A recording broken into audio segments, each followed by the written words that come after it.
తెలంగాణలో ఈసారి గెలుపెవరిది? అసెంబ్లీ ఎన్నికల్లో అత్యవసర మెజార్టీతో అధికారాన్ని దక్కించుకున్న కాంగ్రెస్ ఈసారి బంపర్ విక్టరీ సాధిస్తుందా? తెలంగాణ ప్రజల అభిమానాన్ని చూరగొంటుందా? ఈసారి ఓటరు మహాశయుడు కాంగ్రెస్ పార్టీకి విజయాన్నిస్తూ రేవంత్ రెడ్డికి ఊపిరి పోస్తాడా? Watch the story.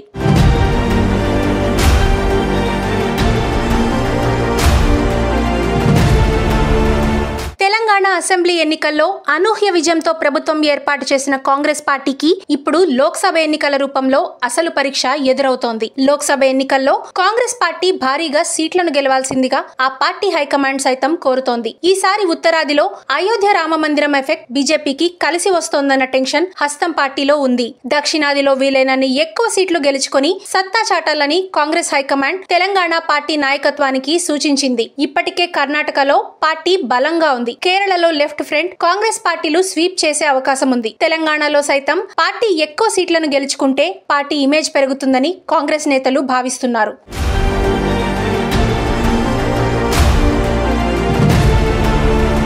అయితే తెలంగాణలో ఇప్పుడు సీఎం రేవంత్ ఏ విధంగా లోక్సభ ఎన్నికలు ఎదుర్కొంటారన్న దానిపై ఎంతో ఉత్కంఠ ఉంది. రేవంత్ సీఎం గా బాధ్యతలు చేపట్టి ఇప్పటి వరకు కేవలం 2 నెలలే అయింది. లోక్సభ ఎన్నికల్లో పార్టీని గెలిపించడానికి రేవంత్ రెడ్డి వద్ద మంత్రదండాలేమీ లేవు. ఎన్నికల్లో విజయం సాధించిన తర్వాత 100 రోజుల్లోనే 6 పథకాలు అమలు చేస్తామంటూ కాంగ్రెస్ పార్టీ ప్రజలకు భరోసా ఇచ్చింది. అయితే ఎన్నికలకు ముందు చెప్పే పథకాలు ఆ తర్వాత ఎదురయ్యే సమస్యలు, సవాళ్లు అందరికీ తెలిసినవే. ఈ ఎన్నికల్లో కాంగ్రెస్ పార్టీ ప్రజల మన్నన పొందాలంటే ఎన్నికల్లో ఇచ్చిన హామీలను నిలబెట్టుకోవాలి. అదే సమయంలో సరైన నాయకత్వాన్ని ఎన్నికల్లో పోటీకి దింపాలి.